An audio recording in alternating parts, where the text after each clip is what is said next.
From Wine Enthusiast Magazine, this is the Wine Enthusiast Podcast. I'm executive editor Susan Kostrava. Coming up, Goddesses of the Grape. It's National Women's History Month, and in the first of our two-part series, we're raising a glass to female trailblazers in the winemaking world, like the pioneer who headed both winemaking and business in the early days of a now legendary California winery.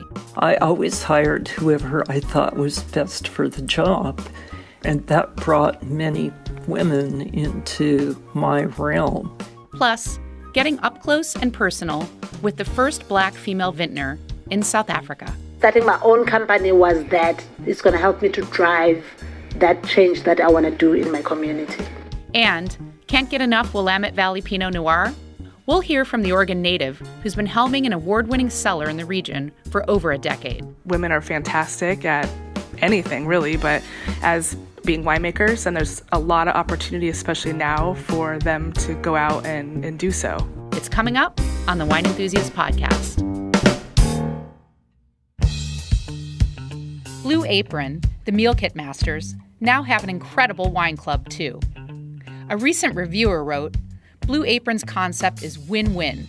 New producers, solid wines, it's tough to beat. It's true. Only Blue Apron partners with the world's best winemakers, including Uvaggio, a regular enthusiast editor's choice pick. Get $25 off your first shipment of 6 wines at blueapron.com/corkscrew.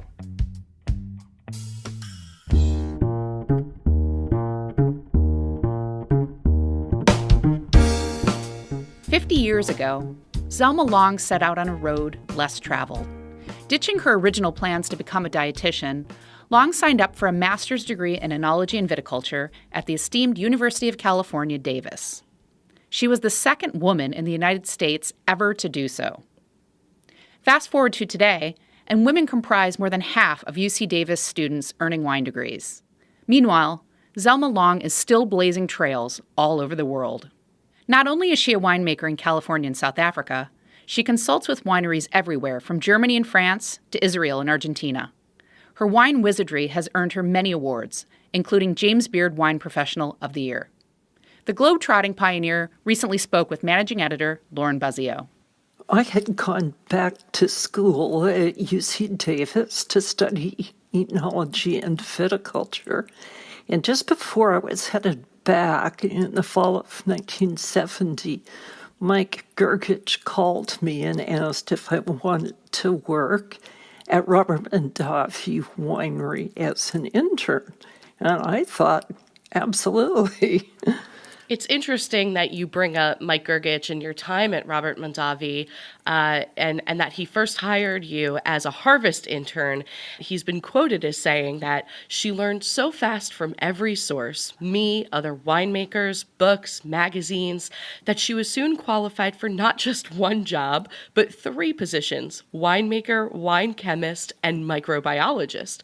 What is it about you that makes you such an avid learner? I mean, you're just a sponge of information. I never stopped being fascinated with winemaking, and I have a tendency personally to get extremely focused on what I'm interested in. What was it like being a woman in the wine business at a time when the industry was really so male-dominated? I didn't give much thought to being in a unique position because I was so focused on learning what was interesting and doing what I needed to do and learning about winemaking. Mike Gergich was a wonderful teacher. He had a wonderful way of describing wine and a great deal of wisdom about how wine behaved. So my thoughts were really on what I was doing. I love that. So it wasn't even really top of mind to you, but really you were at the peak of this evolution that was really starting in the winemaking industry, especially in California. You've even described California winemaking in the 70s as a time of evolution. Can you tell me what you mean by that? Well, that decade, when I started in 1970, there were 19 wineries in Napa Valley, and it was easy to make and sell wine because there was little of it and a great demand for it. So, of course, other wineries started to come into the business. So, first of all, that decade was just learning and beginning to perfect and understand the process of winemaking. It was also a very experimental period, and I was particularly lucky to be at Mondavi at that time because Bob Mondavi was always asking questions, looking to explore, let's say, new vineyards, new grape varietals, new areas, new pieces of equipment. And so it was a school in and of itself. And there were other items playing to that sort of school and foundation of learning that you were doing professionally during that time to sort of move this winemaking evolution forward. Can you speak to that a little bit? I spoke at that time and wrote at that time quite a bit about the developments in California. And I think just by virtue of being a good communicator and a good spokesperson for winemaking, I was able to be an educator to wine groups who wanted to learn more about the industry. And of course, as I said, within the winery itself, I had a full-time experimental enologist who carried out trials with barrels and yeasts and different processes. So at the tail end of the 1970s, you became the winemaker at Simi Winery. A decade later, you were named the CEO of Simi, making you the first woman to head a California winery. How did it feel, if it even resonated with you, to be such a pioneer?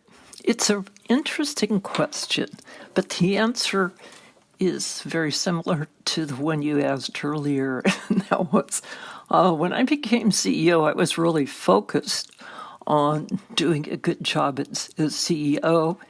It was a different job than I'd been doing as winemaker. I had the responsibility to maintain the wine quality and the wine direction, but also I was responsible for the vineyards, the finance, and the marketing, and the profitability. And I was pretty much nose down, learning those areas and excelling in them to the extent that I was able to do that. So you've described the 1980s as a time when the industry's focus was on wine growing as opposed to perhaps wine making. Can you talk about how your career in the 80s and your time at Simi tied into this focus? When I started at Simi, one of my responsibilities was purchasing grapes for the winemaking program, which I loved. I loved going out and talking to growers and looking at the vineyards and going out at harvest. And so I quickly became aware of two things, none of them magic, but I hadn't dealt with vineyards much at all in Mondavi. I was really focused on taking in the grapes and, creating lovely wines from them.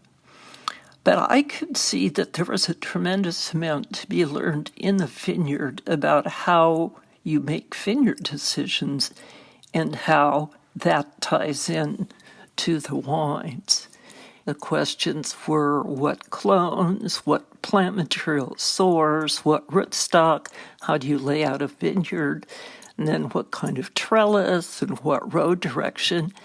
And all of these questions that we felt would likely or surely impact the wine, but for which there were not usually clear answers. That's amazing. And certainly the work that you did there has had an impact on the industry, especially in California, ever since you've really shaped that. So let's move on and we get to the 1990s. And in 1990, you were invited to speak at a technical conference in South Africa. And this invitation seemed to be the beginning of a fascinating new chapter for you. So can you tell me, what was it about South Africa that intrigued you so much? Many things. Of course, first of all, it was a new continent, so intriguing in itself. I was asked to come over and speak about the use of barrels in winemaking. And at that time, that was pre the end of apartheid. I was there with Phil, my wine grower husband.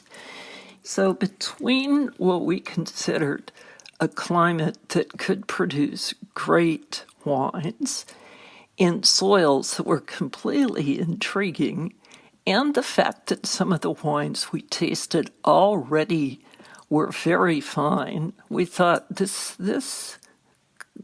area, the Cape, is undeveloped relative to its potential to make world-class wines. So when a South African winemaker approached you and your husband in 1997 about developing a vineyard and winery, do you remember what went through your head? I'm guessing it was an instantaneous yes, but maybe I'm wrong. Well, pretty much. Of course, we had to look at the property that he was proposing, but it was pretty ideal from our perspective. It had these old soils, wonderful old clay soils with little stones in it. We wanted small vines and small crops per vine to intensify flavors. So the site was pretty much perfect to achieve that. How would you describe Villafante, which is the name of the winery, to someone who's never been there before? Villafante is a wine estate based on a site, 100-acre site, of which we have planted about 50 acres, that we selected and planted Bordeaux varietals, Cabernet Sauvignon, Cabernet Franc, Merlot, and Malbec. That the site and its layout and its viticultural management were all focused on our end goal, which was wines of world-class status. Essentially, what we're about is growing our wine by managing the planting, the development, the viticulture, and the winemaking. It's been very, very exciting and deeply satisfying. You've been a consulting winemaker in so many places. Just to name a few, we have Argentina, California, France, Germany, Israel, Oregon, Washington. Then, of course, you have the winery in South Africa. And as a winemaker, what's it like having your foot in so many different places? It really seems like you're basically making wine year-round. Well, fortunately, I wasn't working in all those places at the same time. But I found that working in different countries and with different varietals was always fascinating. There was always something to learn.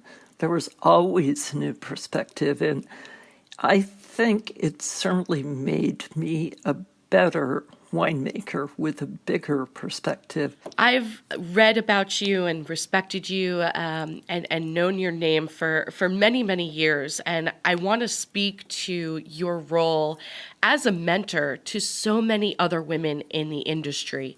Just to name a few, we have Dawnine Dwyer, who's headed Napa's Domaine Chandon and now owns Dyer Vineyards. We have Geneviève Janssens, who's been a winemaker at Robert Mondavi. Diane Kenworthy, the first president of the American Society of Enology and Viticulture. Margaret Davenport, who's also president of the American Society of Enology and Viticulture. How does it feel to see so many more women working in the wine industry today versus when you were starting out, and to know that you played a part in their getting there? It honestly, it makes me feel proud because it was never directly my intention.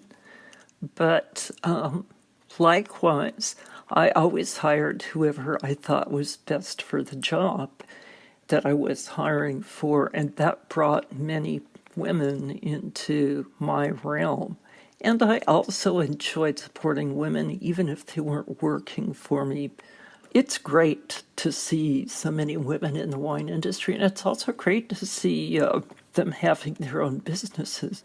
So I would hope that we see more and more involved.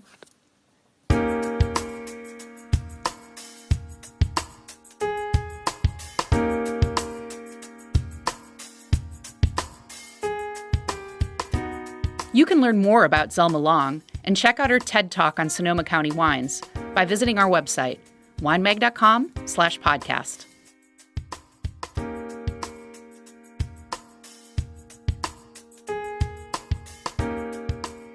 When Nseki Biela was growing up in a village on the Eastern Cape, wine wasn't part of her world.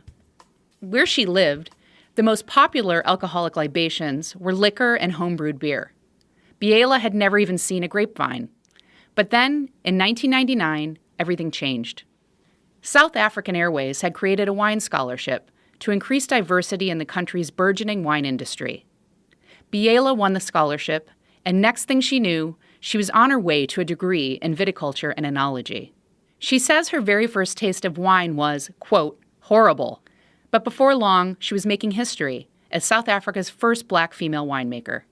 Senior editor Layla Schlack reached out to Nseki Biela to learn more about her wine company, Aslina, and what it's like working in South Africa's wine industry today. When I came to Stellenbosch, our mentor or guardian who had brought us here, that's when we started tasting wine with him, because he was explaining how the wine tasted like. And I think when you haven't tasted something and somebody tell you how it tastes like, and they tell you the flavors associated with something that you know should be nice, and he was talking about fruits and plums and whatnot, and we're thinking that is going to be delicious because, plums, they're nice and sweet, and you're picking up plums, you're picking up this, and then when you actually sip and taste this, you realize that it's actually not what I expected. You ended up being put in charge of winemaking at a small family-owned winery in Stellenbosch, and at that point, you officially became South Africa's first Black female winemaker. How did that feel? That put a lot of pressure for me.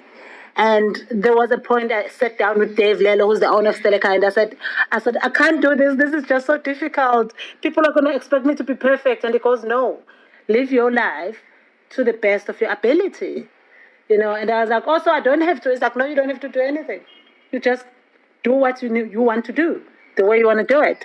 That was, for me, the beginning of learning and understanding, really, what life is.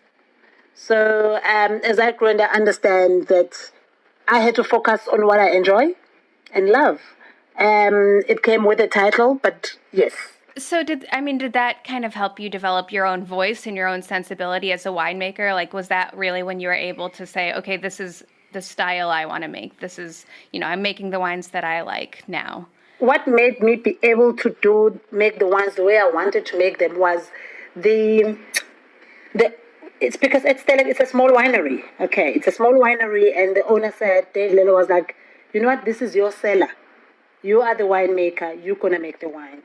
And he gave me that flexibility, gave me that platform to express and make the wines the way I know how.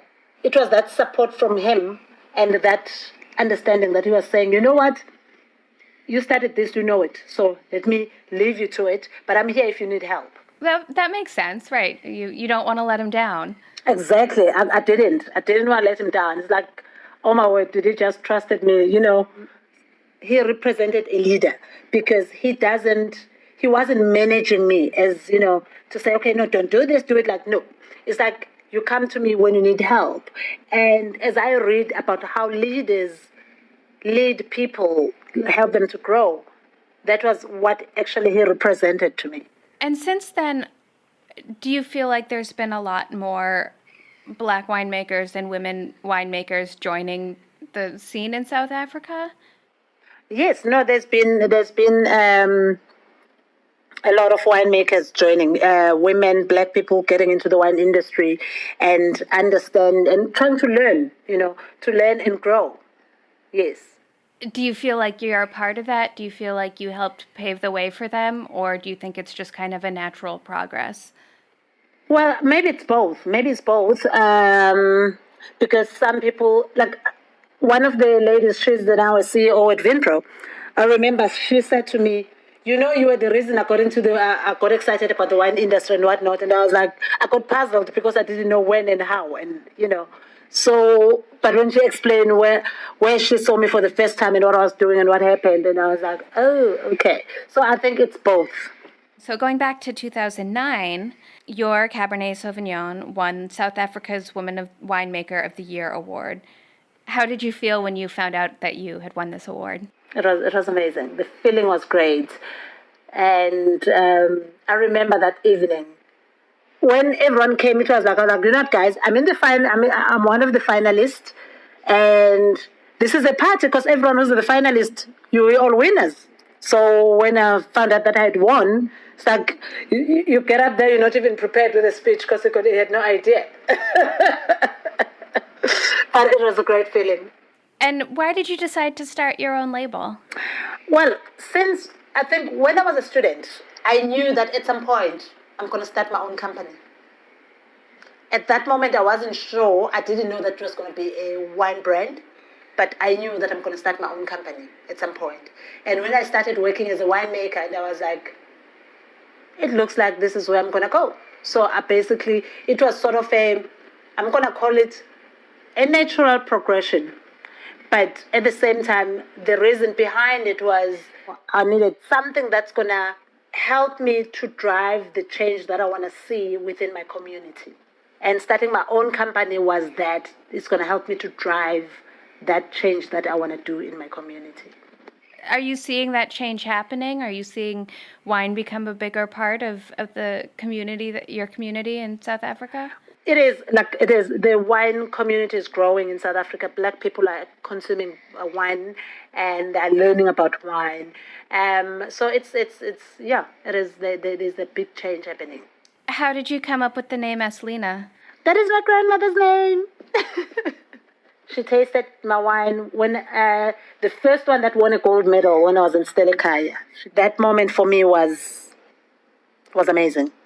And unfortunately, she passed on in 2006.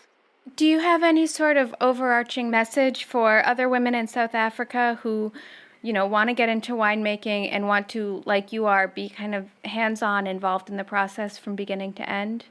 It is important that a person, when you're thinking of doing something, to have a reason why you want to do it, because that reason is what's going to drive you to do that. If I say a reason, I'm talking about not to make money, because that's not a reason enough. That's not the drive. That's not what's going to make you wake up in the morning. At the end of the day, you have to make money, for sure. But that shouldn't be the reason behind starting your own company. That shouldn't be the reason behind doing something. But when you want to do something so that you can drive that and have the passion for it and move it forward, there must be something deeper than that. And I think for women who wants to do anything they want to do, it is doable. Sometimes it looks like it will be difficult to do, but it's still the journey. Enjoy it, and you can do it.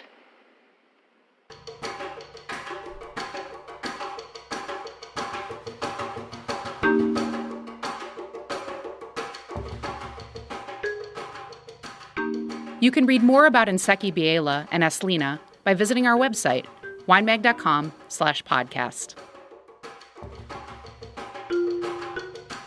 Time for a break, but when we get back, the woman leading one of the top wineries in Oregon. I'm really proud that I am in a winemaking position and successful, and I've been at it for quite a while here.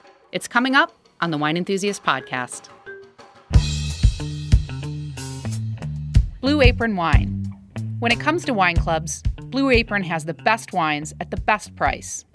Sure, everyone says that, but in a head-to-head taste test of several wine clubs, Bloomberg recently wrote, Blue Apron is the clear winner, way more sophisticated in taste.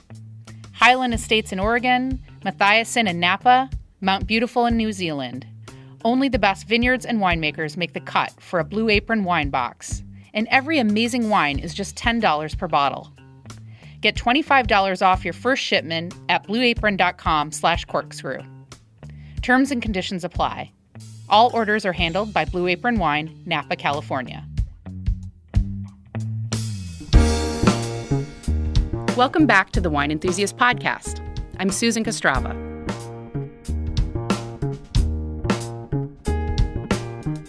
This week, we're toasting female pioneers in the winemaking world with the first of our two-part series, Goddesses of the Grape.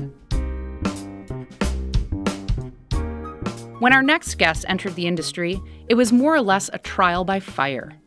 Oregon native Melissa Burr was interning at a winery in the famed Willamette Valley when the winemaker there quit. Next thing Burr knew, she was in charge of producing a whopping 16,000 cases. Now, she's director of winemaking at Stoller Family Estate. Under Burr's leadership, Stoller became the largest contiguous vineyard in Oregon's Dundee Hills, and the first LEED Gold certified sustainable winery in the world. The award-winning winemaker recently spoke with digital managing editor Marina Vitage. I started to get a pretty big interest in wine in general while I was going to college in Portland. I was studying to become a naturopathic doctor and lived next to a really nice high-end grocer who did a lot of wine tastings. I was also seeing the industry grow around me. So those two things kind of happened at the same time while I was studying science, and I did a lot of reflecting and decided to just try out the wine industry, and I was an intern that year in 2001. I was really enjoying drinking wine, and it was in the summertime, and I was actually working in my mother-in-law's garden, and we were talking about naturopathic medicine and wine, and she just looked at me at one point and she said, you would make such a better winemaker than a doctor. I'm just saying. And at first I was kind of almost offended because I'd been working so hard, but it really just did click into place about just the interest in wine, and I fell in love with the industry, and I've been involved in it ever since. Why were you drawn to making wine? The hands-on aspect of it to me and the sensory component to making wine was really appealing, and it seemed to be a good fit for me. When you became the first dedicated winemaker for Stoller Family Estates in 2003, what did the landscape look like for women in wine at that time? There were a handful of women winemakers in Oregon really blazing the trail for women, but definitely not the majority of winemakers were women, and it's still not the majority, but it was in 2003 inspiring for me to look around at some of my neighbors. Lynn Penrash in particular has been a role model for me. I mean, she's been making wine for a long time, and she's really built up the reputation for Pinot Noir in Oregon as a woman winemaker. So 2003 there were a few, and now certainly there are a lot more, and I think it has become something that has been talked about with Oregon. At last that I heard, Oregon per capita has more female winemakers than any other state in the United States. So it's interesting. I'm not quite sure why that is, but I certainly think women are excellent winemakers, and it's fantastic that we have a large proportion of them here in the state. What did you think being a winemaker was going to be like before you started? And then what was it actually like? I thought that it was going to be something that was a bit more specific, and I would say almost narrow, like honing in on the grape, making the wine, the processing of the wine. And what it is so much broader than that. It's working with agriculture, it's processing and understanding the scientific part of winemaking. It's an art with all the blending. It's being really mechanical, which quite frankly sometimes is not my strong suit, but being a mechanic at times, literally, with all the equipment and all the things that happen and things that go into the processing of grapes. It's really looking at the broader picture with the sales of the wine and the marketing and the costing. So there's just a lot to it. In 2003, Stoller became the world's first LEED Gold certified winery. What was the process like? Can you give us some examples of environmentally friendly elements you created and how you made them happen? Yeah, absolutely. So Stoller in 2005 was when the winery was built on the property, on the vineyard site here. And it got certified, and the building was completed in 2006, certified LEED Gold. And at that time, it was the first LEED Gold winery building in the world. And to have that accomplished, it was a whole host of things, ingredients that went into the building, a lot of recycled materials, energy efficiency with light fixtures and plumbing fixtures, and generating and offsetting power through having a solar array and using local materials as much as possible to construct the building.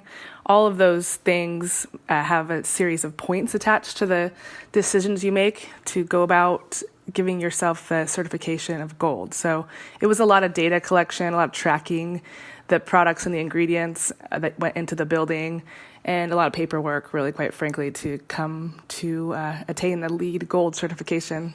What more needs to be done to make this industry less male-dominated, do you think? Communication and education and collaboration. A big benefit, I think, for people wanting to get into wine, for women in particular, wanting to get into the wine industry, is the fact that there are opportunities to experience a vintage, and you can be an intern. So almost every winery that I know hires interns, whether it's one or two or quite a few, and that happens around the world, really. So if you are someone that's looking to get into the wine industry and you want to learn about Pinot Noir, you could take some classes and go to some seminars, and then start applying for working a vintage. It's really the best way to experience whether the industry, especially on the winemaking side, and you gain such an insight to things. You can come to the Willamette Valley and do an internship at a winery here, and then you could also go across the hemisphere and do something in Australia or New Zealand and really bounce around the world. So I think that in itself has allowed a lot of women to get, and men, but to get into the industry and experience it. And I think just more women just sharing their experiences being winemakers, and the fact that there's more programs and schools being offered. And I think a lot of colleges are starting to pick up wine programs in Washington and Oregon. And the more that happens, I think the more opportunity there are for younger women and women in general. Do you think of yourself as a role model? I would like to think of myself as a role model for sure. I mean, it's something that I've began to feel very comfortable and confident with, because at first, even rewinding maybe 10 years ago when people would ask, hey, about being a woman winemaker, I liked to kind of prefer to stay under the radar and not focus on the fact that I was a woman. But now I think I'm really proud that I am in a winemaking position and successful, and I've been at it for quite a while here in Oregon. And I'd like to be a role model for other women for sure, and just to show people that you can do this, and women are fantastic at anything really, but as being winemakers, and there's a lot of opportunity, especially now, for them to go out and do so. What advice do you have for women who, say, are just starting out in the industry or one day hope to? I would say that, going back to what I had to say about vintage, I would say if you are serious about going into the industry, particularly with winemaking, I would take a few courses so you can get to a bit of a underlying science background. Do as many tastings as possible and take some seminars and classes, and just immerse yourself with wine and read, but also really try to get your foot in the door and do a harvest somewhere, because that's the best way to see the action and see if it's something that you're gonna like.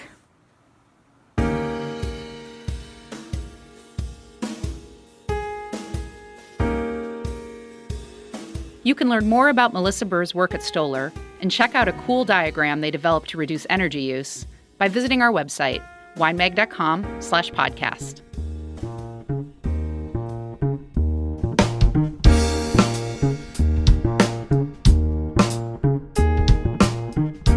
And that's it for today's Wine Enthusiast podcast. We heard from Lauren Buzzio, Layla Schlack, and Marina Vitage.